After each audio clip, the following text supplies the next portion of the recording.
आज 13 ग्रीवेंस के आगे शिकायतें थी, 6 पिछली बार की पेंडिंग थी, जिसमें से 2 डिस्पोज ऑफ कर दी गई है अपॉन सेटिस्फैक्शन प्रार्थी के।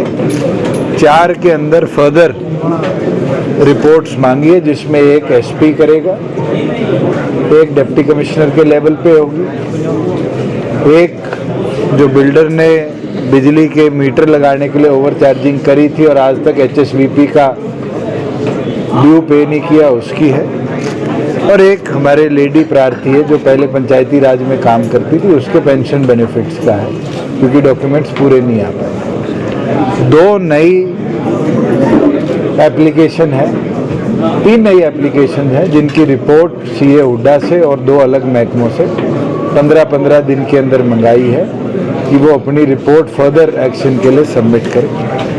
6 ऐसी एप्लीकेशन थी, जिसमें 3 पुरानी थी और 3 नई थी, जो डिस्पोज ऑफ करी गई है अपॉन सेटिस्फैक्शन या कंसर्न की जो ग्रीवेंस थी वो रिजॉर्ट होगी। फर्दर के लिए जो कंसर्न डिपार्टमेंट है उनको अपने लेवल पे टेकअप करेगा, चाहे वो किसी के मकान में तरेड़ आने की थी, 60,000 रुपये से कंपनी ने टेस्ट करवाया, उस प्राइवेट कोई कंपनी थी, उसकी रिपोर्ट में सेटिस्फाइड मिला, वो अब बेस टेस्ट कराना चाहते हैं तो फर्दर जमा करा देगा, बेस टेस्ट हो जाएगा।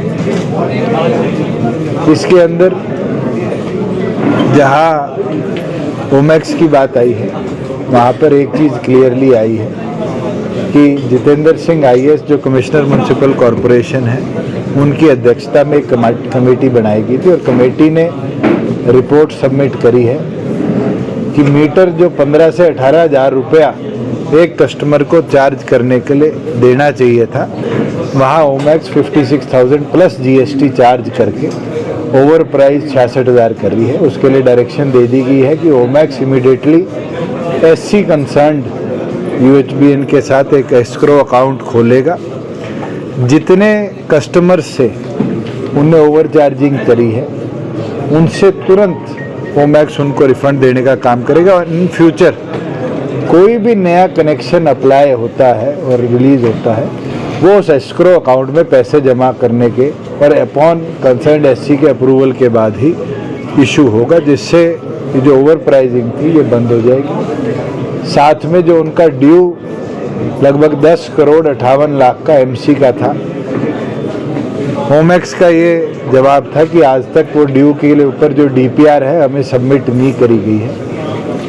आज ग्रीवेंस कमेटी में अधिकारियों द्वारा ड्यू की डीपीआर भी उनको दे दी गई है और उनको कंप्लायंस के लिए 1 जनवरी तक का समय दिया गया है कि 1 जनवरी तक 10 करोड़ और 70 लाख रुपए के आसपास का वैल्यू का डीपीआर है। म्युनिसिपल कॉरपोरेशन को जो इंफ्रास्ट्रक्चर बनना है उसका ओमैक्स ग्रुप जमा कराए, और अगर फेल करते हैं तो एचएसवीपी रेट्स पर उनके ऊपर पेनल्टी लगाने का काम करें। अच्छा, जिस तरह से शहरी विकास प्राधिकरण का एक मामला आया किसानों से जुड़ा, निश्चित तौर पर उसमें बहुत किसान सफल। देखिए, मेरे आगे पहली बार एचएसवीपी जो पहले हुड्डा था उसका एक आया कि जिन लोगों की ज़मीन एक्वायर होती है और आरएनआर के अंदर उनको प्लॉट दिए जाते हैं, मैंने डायरेक्शन दी है कि तुरंत सीए एचएसवीपी को पत्र लिखा जाए, उनसे क्लैरिटी मांगी जाए कि जब से हुड्डा का डिपार्टमेंट बना है और आज एचएसवीपी में कन्वर्ट हो गया, क्या ऑनेस्टी स्कीम के आरएनआर के अंदर कोई चेंजेस समय अनुसार आए हैं, और दूसरी ओर पर अगर नहीं आए तो क्या सरकार इसके ऊपर एचएसवीपी और बोर्ड विचार कर रहा है कि बदलाव लाने चाहिए। क्योंकि बहुत से फार्मर्स हैं उन सेक्टर्स में जो 10-10, 15-15 साल से एक्वायर्ड लैंड है, और ये जो केस आया तो 2005 की एक्विजिशन है, तो आज 18 साल से जिस फार्मर की ज़मीन एक्वायर हुई, सुप्रीम कोर्ट के आदेश भी उसके अंदर आ गए, इनाउंसमेंट भी मिल गई, उसके बाद भी वो डेवलप नहीं हो पाया, उसके अंदर फार्मर परेशान ना रहे, इसके लिए जल्द फैसला लें। इसमें प्रार्थी ने मुआवजे का भी जिक्र किया है। मुआवजा सुप्रीम कोर्ट ने सेटल किया गया है, वो मिल चुका।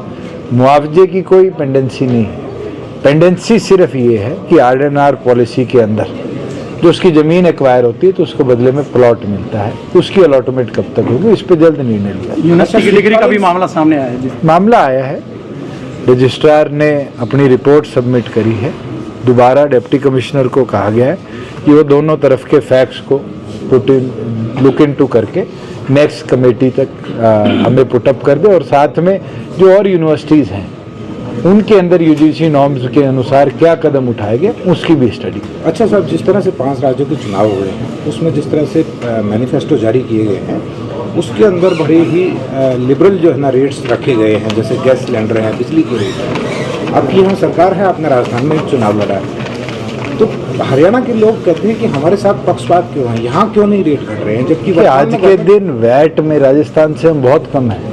जो स्टेट की पावर है, डीजल का रेट, पेट्रोल का रेट 7 साढ़े 7 रुपये सस्ता है, फैक्चुअल है। राजस्थान गवर्नमेंट तो इतिहास रहा है उसमें लूट रही है अपने फार्मर्स को औरों को। आज हरियाणा में 4.5 साल हो गए, हमने राजस्थान से पहले 10 रुपये होता था, चुनाव से 2 महीने पहले राजस्थान ने फेरबदल करके वैट 3 रुपये कम किया। हमारा तो रेट डीजल का आज भी 7 रुपये और शायद 42 पैसे का अंतर है। आज सबसे ज़्यादा सपोर्ट तो हम फार्मर को कर रहे हैं। अगर सिलेंडर भी आपकी जनता को 450 चलिए वो अलग पॉलिसी है। सेंटर जो गवर्नमेंट है वो पेट्रोलियम प्रोडक्ट्स में गैस सिलेंडर्स के रेट तय करती है। जो स्टेट की पावर है वो वैट की है। वैट के अंदर आज के दिन भी मुझे लगता है देश में सबसे अच्छा अगर कोई सिस्टम है, मैकेनिज्म है तो हमारा है। अच्छा, शीतकालीन विधानसभा का शुरू हो रहा है, क्या एजेंडा रहेगा? देखिए, कई पॉलिसीज़ है, कई एक्ट्स में अमेंडमेंट्स हैं, वो सभी बीएसी अप्रूव करेगी, उसके बाद हम लेके आएंगे। अभी तक तारीख गवर्नर से जो परमिशन आई है वो 15 तारीख को शुरू करने की है। बीएसी के अंदर एजेंडा रखा जाएगा 14 तारीख को कि उसको 15 और 15 के बाद सोमवार, मंगलवार, बुधवार कितने दिन चलाना है। जो बीएसी अप्रूव करेगी सेशन उतने दिन चलेगी। अच्छा, जिस तरह से सीकर का आप कहते थे कि चौरी देवलाल की ये कर्म भूमि रही है, लेकिन जिस तरह से चौरी देवलाल को वहाँ अपनाया गया था जेजेपी के साथ। देखिए, मैं ये मानता हूँ जननायक जनता पार्टी का पहला चुनाव था, 20 साल बाद हम वहाँ गए हैं। एक बीज लगाएंगे तभी जाके तो वो पेड़ का रूप लेगा। आज हमने शुरुआत करी है। सीकर जिले के अंदर हम 8 में से सीकर लोकसभा की 6 सीटों पर चुनाव लड़े। एक में हमें अच्छे 25,000 वोट भी आए, 3rd आए हम।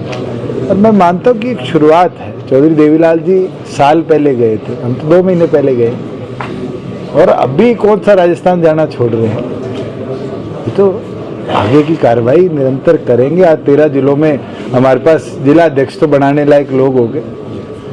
अच्छा, हम कोई कांग्रेस की तरह 125 साल पुराना संगठन तो नहीं। आपने चुनाव लड़ा है, वहाँ पोलिंग भी देखी है, काउंटिंग भी देखी है। जिस तरह की इस काउंटिंग के बाद जो बातें उभर के सामने आई, खासतौर पर कांग्रेस को जो हजम नहीं हो रही है बात, और कहीं ना कहीं आके ईवीएम मशीन पे।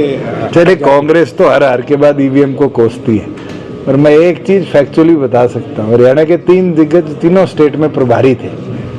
भूपेंद्र सिंह हुड्डा ऑब्जर्वर थे राजस्थान के, रणदीप सुरजेवाला मध्य प्रदेश के, और कुमारी शैलजा छत्तीसगढ़ की। तीनों में कांग्रेस का क्या रिजल्ट है जी बताइए? सबके सामने है।